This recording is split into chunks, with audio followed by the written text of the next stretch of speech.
A highly trained team of K9 German Shepherds was out on a routine exercise in the snowy mountains when something unimaginable happened. Their handler, distracted for just a moment, lost sight of them. But these dogs, driven by instinct, loyalty, and something more, veered off into the deep woods. That's when they saw him. A man, barely conscious, bloodied and bruised, hung helplessly from a frozen tree, chains biting into his wrists. He was a forest ranger, left for dead in the middle of nowhere. But the dogs didn't just bark aimlessly or run back for help. What they did next was something no one could have predicted. A series of actions so precise, so moving, so unbelievably human. It brought seasoned officers to tears. This isn't just a story of survival.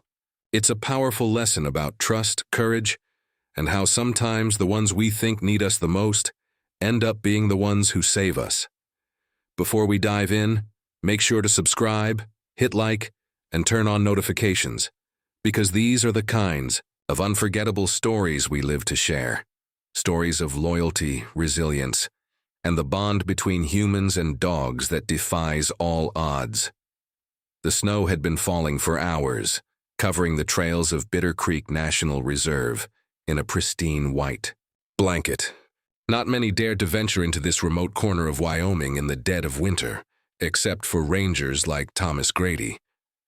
At 42, Thomas had spent 20 years protecting the land, the wildlife, and the people who passed through it. But today, he wasn't out on patrol. He wasn't tracking poachers or helping lost hikers. He was chained to a tree. His breath came in short, icy bursts. Blood dripped from a gash on his temple, running down his frostbitten cheek. Heavy chains wrapped around his chest and arms, locking him against a gnarled pine like he was part of it. His wrists, bound behind him, were raw and bleeding from hours of struggling.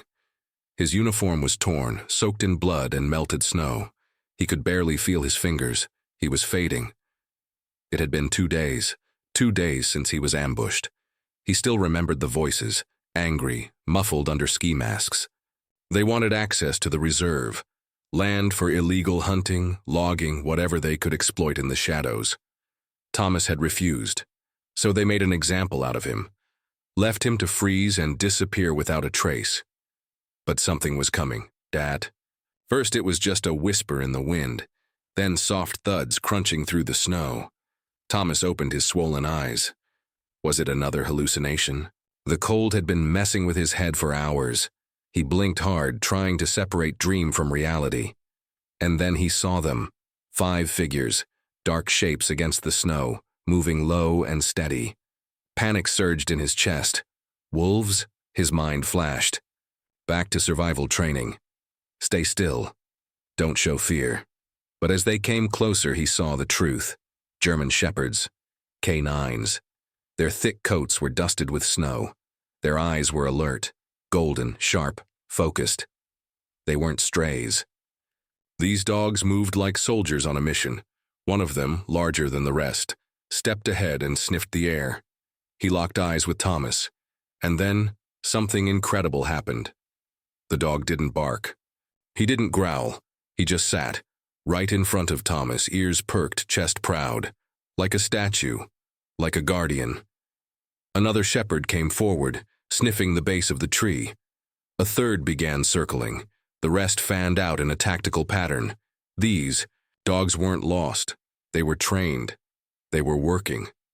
Tears stung Thomas's eyes, half from emotion, half from the wind. He could barely whisper, but he managed. Good boys. The alpha, the one with a scar over his left eye, stepped closer and sniffed the chain. Then he barked once, sharp, precise. The sound echoed through the trees. Thomas didn't know if anyone else would hear it, but the dogs did. One of them began digging in the snow, exposing the padlock at the base of the tree. Another jumped, up barking toward the sky, alerting anyone nearby. They knew what had to be done. Minutes felt like hours. Thomas drifted in and out of consciousness. Then, just before the darkness swallowed him again, he heard it. Voices, footsteps running. Through the woods, and then, I see him over here. A human voice, urgent, real. Thomas could barely lift his head. Through the blur of snow and pain, he saw a man in uniform, flanked by more handlers, rushing through the trees. The dogs had done it. They had brought help. And just before Thomas slipped into unconsciousness, he caught one last glimpse. The Alpha. Just a few feet away, staring at him. Not with confusion, not with curiosity, but with understanding. Then everything went black. Thomas woke to the sharp scent of antiseptic. The steady beep of a heart monitor echoed softly in the room. His entire body ached, as if every bone and nerve had been nailed down. The fluorescent lights of the Ranger Station's infirmary stung his eyes. It was warm. Too warm. After days in freezing wilderness, his skin seemed overwhelmed by the heat. A nurse appeared at his side. "You're safe now," she said gently. "You're lucky they found you in time." Thomas tried to speak, but his voice was a dry rasp. Where are the dogs?" she smiled. "They're outside. The K9 unit that found you, they've been waiting, especially one of them, the big one with the scar." Thomas let his head fall back onto the pillow. It hadn't been a dream. The canines were real. Later that day, Sheriff Dalton stepped into the room. His rugged face was a mix of relief and restrained anger. Built like an oak tree and just as unmovable. "Grady," he said gruffly, pulling a chair close. "You've got one hell of a story to tell." Thomas nodded slowly. "How did they find me?" Dalton leaned back, arms crossed. "Our K9 team was running a winter training circuit out in the eastern woods. They got separated from their handler. After a sudden whiteout. We thought they were lost until they returned on their own, but not to the checkpoint. They came all the way back to the main station, barking like mad, covered in snow. One of the handlers, Rachel Vance, knew something was wrong. She trusted them, loaded up the ATV, and followed them. They led her straight to you." Thomas closed his eyes, his chest tightening. "They saved my life." Dalton nodded. "Yeah. But here's where it gets strange." He pulled a folder from under his arm and opened it. Inside was a map of the forest marked with hand-drawn notes. You were chained to a tree in a sector that hasn't been patrolled in over 5 years. No active trails, no campsites, no fire roads. Whoever did this to you knew exactly where to dump someone they didn't want found. Thomas clenched his jaw. "Illegal operations. They wanted me quiet." "They almost got it," Dalton muttered. "We'll find them." But then he stood and opened the door to the hallway. A moment later, in patted a large German shepherd. Calm, steady, his scarred eyes still sharp. He stopped in the doorway, ears forward. Then walked straight to Thomas's bed and gently rested his head on the mattress. "Meet Valor," Dalton said. 8 years old, decorated military K9, retired from service after his handler was killed overseas. Since then, he's had trouble adjusting, doesn't bond, doesn't trust, but for some reason he chose you. Thomas reached out, hand trembling, and touched the dog's thick neck. Valor closed his eyes and leaned into the touch like it was the only warmth he'd ever known. Rachel Vance, the handler, walked in next. She was in her early 30s, with deep brown eyes and snow-blonde hair pulled into a tight braid. "Valor's never acted like this before," she said, voice full of awe. Not since he lost his partner. It's like something shifted in him when he found you." Thomas looked from her to the dog, heart heavy. "I wasn't just another rescue to him. He understood what I was feeling." Rachel nodded. "He stayed by your side the whole time. Wouldn't move until we took you out by sled. Even then, he kept looking back at you, like he wasn't sure we could be trusted." Thomas looked at Valor. "You saved me. You chose me." But just as that warmth settled in, the door burst open again. A deputy stood there, face pale, voice shaking. "Sheriff, something's wrong. We found fresh tire tracks near Sector 12, and chains recently cut. Someone was back there last night." Dalton's expression hardened. "They came back." Thomas sat up, pain flaring through his ribs. "They think I'm still out there. They're tying up loose ends." The room went silent. Valor stood, ears sharp, tail rigid. Something was coming. The ranger station had never felt so quiet. Snow still fell outside in soft, rhythmic waves, coating the trees in a fresh layer of white. But inside, tension sat heavy in the air. Deputies whispered behind closed doors, and Sheriff Dalton hadn't left the comms room since the discovery of the new tire tracks. Whatever was happening out there, whoever had come back, they weren't finished. Thomas sat on a wooden bench near the side window, wrapped in a thermal blanket. His hands were still bandaged and deep bruises colored his jaw and ribs, but his mind was sharper now. He couldn't shake the feeling that the forest was holding its breath, that something was lurking beneath the silence. Valor lay at his feet like a sentinel, not asleep, never asleep, but motionless, breathing slow and steady. The scar across his eye made him look intimidating to most, but to Thomas, that mark told a deeper story. Pain, yes, but also survival. Rachel. Vance entered quietly, holding a steaming mug of coffee. "Still refusing the painkillers?" she asked, raising an eyebrow. Thomas took the cup, his fingers brushing hers. "They make my head foggy. I can't afford that right now." She sat beside him, keeping her voice low. "We're bringing in federal investigators. This case goes beyond poaching. Too coordinated, too clean. Someone had maps, gear, and the nerve to leave a man for dead." Thomas looked down at Valor. "And someone made a mistake." Rachel followed his gaze. "Valor? He wasn't supposed to be there, none of them were, but they found me. They weren't lost. They were sent." Rachel looked confused. "No one sent them." Thomas leaned forward slightly. Then something else did. There was a pause, not one of doubt but of realization. Rachel had spent years training K-9 units. She knew when something went beyond explanation. "He hasn't left your side once," she said softly. "Even when I call, he waits for your permission." Thomas glanced at the dog. "He reminds me of the kind of ranger I used to be before all this. Loyal, relentless, always alert." Rachel hesitated, then asked, Do you think he could work with you?" Thomas blinked. "What do you mean?" "He's retired. From the force, technically. Too much trauma, they said. But Valor's never connected with anyone like this. If you wanted to keep him, you'd both need to train, build the partnership. But I think he's already chosen." Thomas didn't answer at first. His eyes stayed locked on the dog, who met his gaze without blinking. There was something unsaid between them, something deeper than language. Then Thomas whispered, "If he's willing, I won't let him go." Just then, a sudden bark shattered the stillness. It was short, controlled, coming from Valor. He stood up fast, muscles tense, ears back. Nose high, Rachel jumped to her feet. "What is it, boy?" Another bark, this time louder, urgent. Then came a noise, faint, metal on metal. From the back of the building, Thomas stood, ignoring the pain.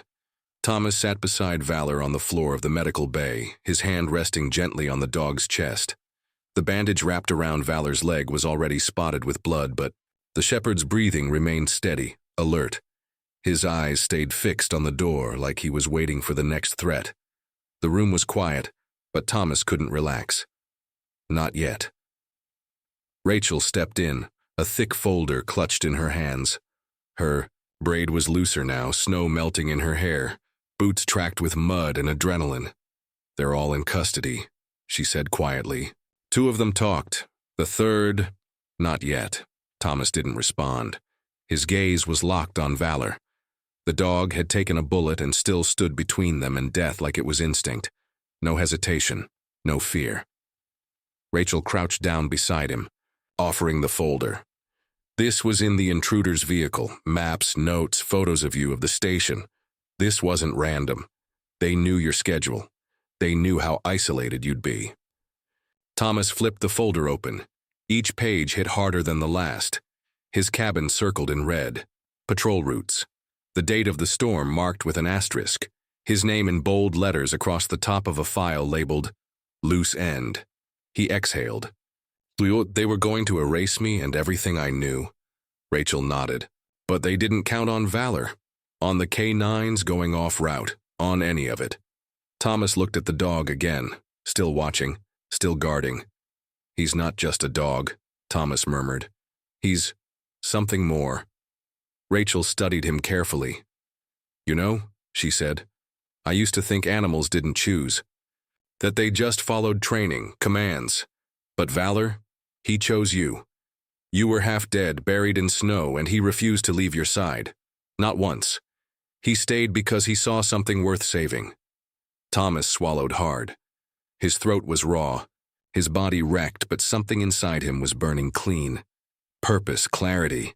They thought I was broken, he said, voice low, that I'd give up after what they did. But now I know why I survived. Rachel tilted her head. Why? Thomas met her eyes. Because this fight's not over. A silence stretched between them, heavy, electric. Outside the medical bay, the wind had died. Snow still fell, but softly now. Peaceful, but temporary. Thomas stood slowly, Valor rising with him, favoring his injured leg but refusing to fall behind. You're going after them, Rachel said. I have to, Thomas replied. Someone tried to erase me, but now I know. Where to look? He looked down at Valor. The dog stared back, unwavering. You with me? Valor's tail gave one slow, thudding wag. Just one. That was enough. Together they walked out of the bay, not just survivors, but soldiers. The forest was quiet again, but Thomas knew better. The real hunt had just begun. Rachel's voice was low as she handed Thomas another folder.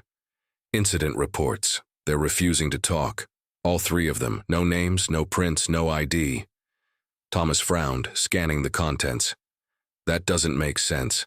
They knew the terrain, our patrol, schedules, even the generator's location. Rachel hesitated before handing him another folder. That's why I pulled this from the logs. Look at the date. Thomas opened it, his eyes narrowing. 4 weeks ago, a civilian contractor had been granted short-term access to the north side of the reserve. Name, Jack Melton. Purpose, equipment maintenance for wildlife cameras. The problem? Thomas had never approved it, and the signature on the form wasn't his. He looked up at Rachel. Someone forged this, she nodded grimly. And not just anyone, someone with internal clearance. His jaw clenched. You're saying this came from inside? Rachel didn't answer. She didn't have to. That night, after the station had quieted, Thomas stepped outside for air. Snow still fell lightly, blanketing the world in a deceptive calm. Valor limped beside him, his tail swaying softly, his nose twitching as he scanned the horizon. Then they saw him. Sheriff Dalton stood, near the north perimeter, facing the woods alone. Thomas paused. Something felt wrong. Dalton turned at the sound of footsteps, offering a forced smile. Couldn't sleep either. Thomas's eyes narrowed. Strange, isn't it? Dalton motioned toward the trees. After all these years, the biggest threat was never the animals. Thomas didn't respond, but his gut was twisting now. Dalton sighed, stepping closer. They were just trying to make a deal. I didn't know they'd take it that far. Chaining you up like that. That wasn't part of the plan. Thomas froze. The words sank in slowly, like poison. You, he whispered, disbelief thick in his voice. It was you. Dalton's face twisted, not with guilt, but with exhaustion. You were in the way.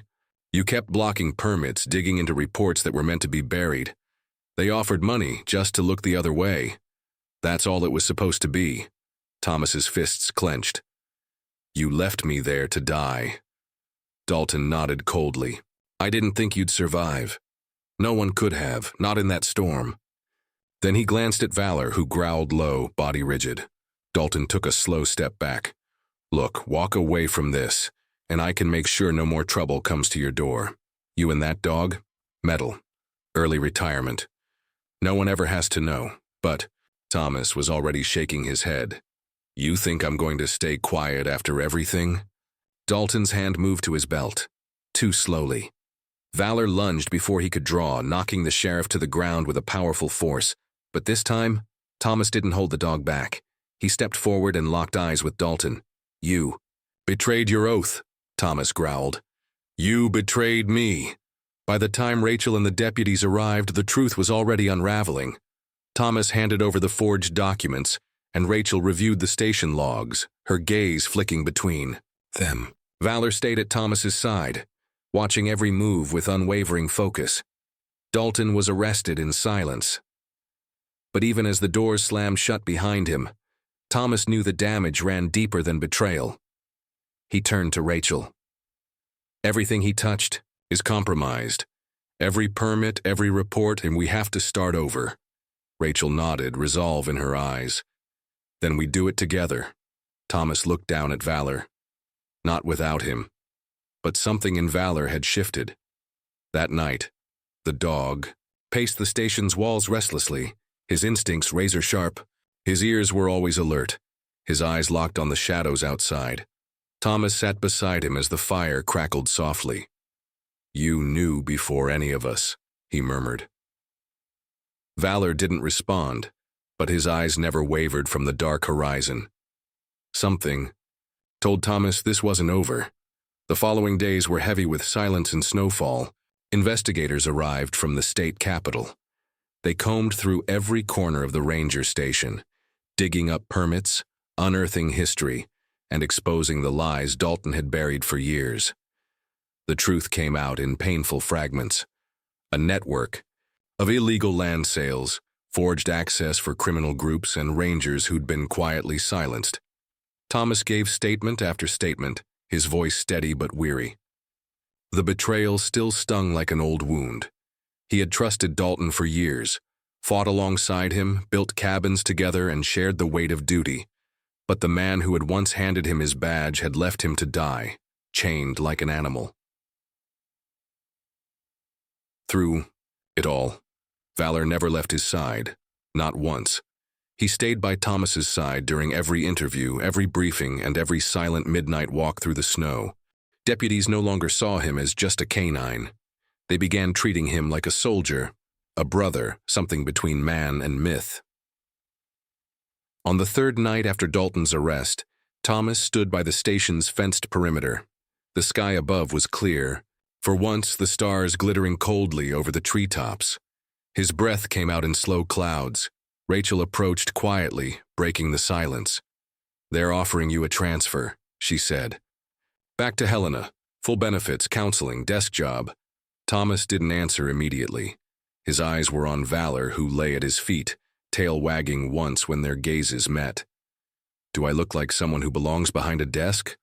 Thomas finally said. Rachel smiled tiredly. Didn't think so. He looked at her. They're not going to stop, are they? Rachel's smile faded. No, there's too much money buried in these trees. Too many names we haven't uncovered yet, and too many of them still out there. Thomas nodded slowly. Then I stay. Rachel handed him an envelope. Thought you might say that. This is your official transfer into the K9 division, if you want it. Thomas opened the envelope with quiet hands. Inside was a crisp file, his name, Valor's name, and a unit designation.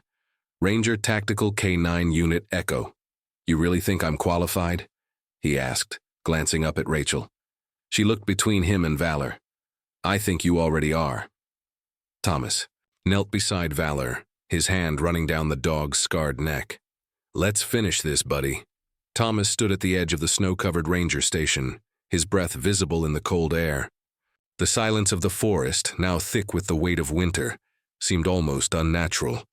His dog, Valor, was beside him, alert and vigilant as always. After everything that had happened, after the storm and the betrayal, Thomas felt a deep, gnawing unease. The feeling of being watched had returned, even though they thought they had put an end to it. It had been days since they arrested Sheriff Dalton, but there was still a shadow lingering over the station. Reports of odd disturbances started trickling, streaks in the snow that didn't match any known wildlife. Equipment moved out of place, strange radio interference at night. Nothing solid, nothing that could be tracked down, but enough to unsettle even the most experienced rangers. Late one evening, Thomas was alone in the communications cabin, reviewing reports when the security monitor blinked out. Static replaced. The usual feed, followed by complete darkness. He tried to reset it, but something jammed the signal. Valor's growl broke the silence, his muscles tense, eyes fixed on something outside.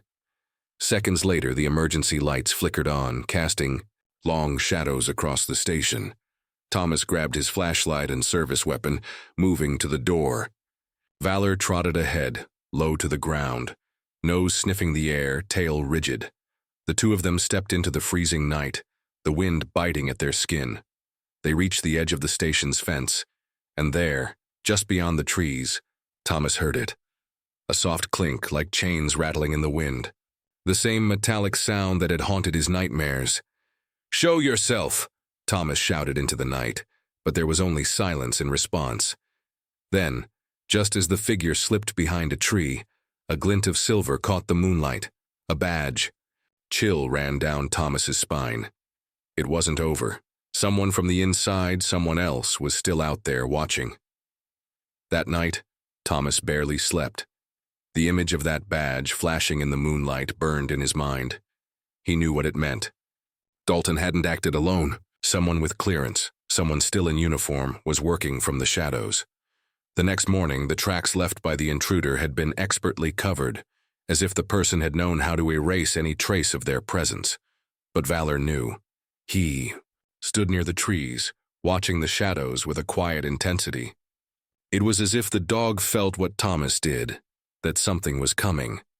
Later that afternoon, Thomas and Rachel, his partner and one of the few people he trusted, drove to one of the abandoned patrol cabins at the edge of Sector 9. The cabin had been deemed unsafe for use months ago, yet something about it felt important. As they arrived, Valor jumped from the back of the truck before it had even come to a full stop. His hackles were raised, his nose twitching in the wind. They moved quietly toward the cabin, and that's when they heard it. A gunshot shattering the silence. Valor yelped as he collapsed, a sharp cry that pierced the air. Blood pooled beneath. "Stay with me, buddy," Thomas whispered frantically as he rushed to his dog's side. He pressed his hands to the wound, trying to stop the bleeding. Through the haze of panic, the shooter stepped into view. Mark Howie, a young deputy and one of Dalton's trusted men. "You should have stayed dead, Ranger," Howie sneered, his voice full of malice. Thomas's heart pounded in his chest, his grip tightening around Valor. "You shot my dog," he whispered, the words laced with fury. Valor's breathing was shallow, his body trembling with the effort to stay alive, but he had fought through worse. Thomas wasn't about to give up on him now. Rachel moved swiftly behind Howie, dropping him with a quick strike to the knee, then cuffing him before he could reach for his weapon.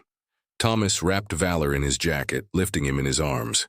"You're not giving up," he said, his voice steady despite the storm of emotions swirling inside him. The hours that followed were a blur of frantic calls and medical procedures. Valor's injury was severe, but he would survive. The bullet had missed his vital organs by mere inches. The state K-9 center confirmed the surgery was successful, but the ordeal had taken its toll on Thomas and his loyal companion. The story of the chained ranger and the K-9 who saved him spread like wildfire. The media, the news crews, the interviews, all painted Thomas as a hero. But he didn't see himself that way. He was a man who had been betrayed, left for dead, but saved by the dog who never stopped fighting. When Valor finally opened his eyes, after surgery he looked directly at Thomas and gave a slow, tired wag of his tail. "You're coming home, partner," Thomas whispered, a tear slipping down his face. Weeks passed. The forest thawed into spring, but the scars of betrayal remained. Thomas was named the lead of the new Echo K-9 task force, a clean slate built from the ashes of the lies that had poisoned the station. Rachel became the chief of station operations. And Valor? He was back in the field, older and slower, but stronger than ever. Together, they walked every patrol side by side, their bond unbreakable. They knew that if danger ever returned, loyalty would be waiting. With eyes sharp and hearts unwavering, they were ready for whatever came next. True courage doesn't wear a cape. It walks on four legs and never lets you down.